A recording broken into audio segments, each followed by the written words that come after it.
hammam guulaa.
ميغم خانو مو هاي منو مبانكي خانو دوبا منو ما خان أكن نتلبتا قولة جئت إني متر برسخنتي شنطة ديمته أفور متر برسخنتي ديمته ديبيا خيبت ديبته خابت ديبته أنجانيات نماندو وني قولي مو يا المخيم إني وان براس تياسو جرا مني بانكي خانو ما ديرو خيا أتما من بانكي تي مالو كرو ديم جذبان فرطو ديم كرشي فرق ديم إيغا هاجمتي ما تيايم خوف ما أم بتدجت ديم سين يا خانو ما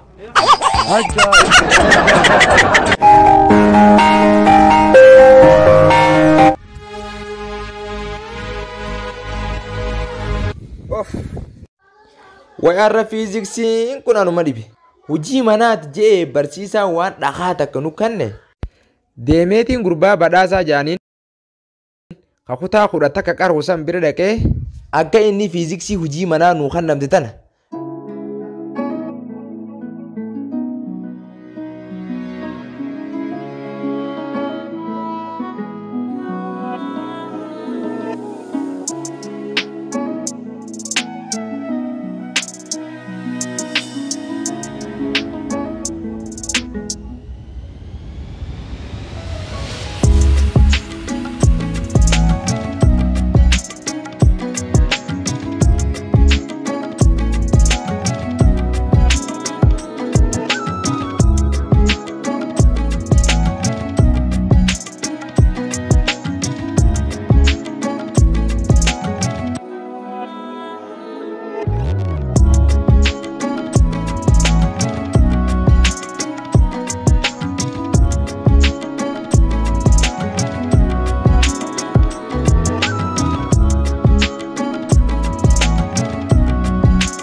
yeroo 4 sekondii keessatti guula isaa barbaadii jaa.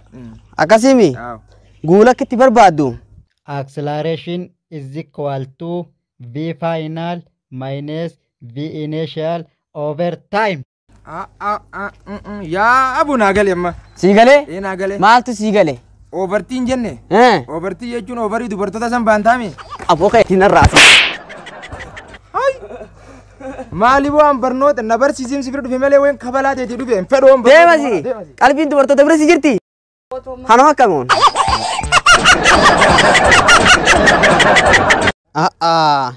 Qooy baratuma akkaminni gizee barsaan daree taa'u barsaan dhageeffatu qaama qalbiidhaan. Ankaniin jeen. Acceleration is equal to V final minus V initial. Overtiin jee malee an overii dubartoota bira hin dhayne kan.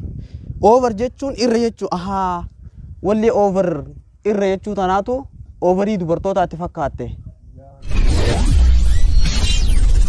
Ayyee hordoftoota chaanaala keenya Boonsaa TV warra taatan hundi keessanuu dhaamsi nuti har'aan tana asirraa dhaammannee dabarfachuu barbaannu barattoota keenya kan mana barumsaa qaraa jiru yaa nama barnoota qaroo jirtu barnoonni kun ifaadhaaf irratti wallaaliin barnoonni ati qaroo jirtu kun ifaadha ka dukkana keessaa si baasu barnoota kana malee ka biraatii miti.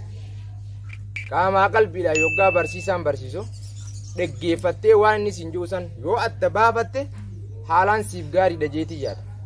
Saniif ka barnoota qarootti hin jirrees akka gamanumaan gama barnootaa deebitu dhaamsa kiyya gamanumaan isin biraan gahuu barbaada waan nu dhaggeeffattaniif baay'ee galatooma waan nu daawwattaniif baay'ee galatooma baay'ee isin jechuu barbaada.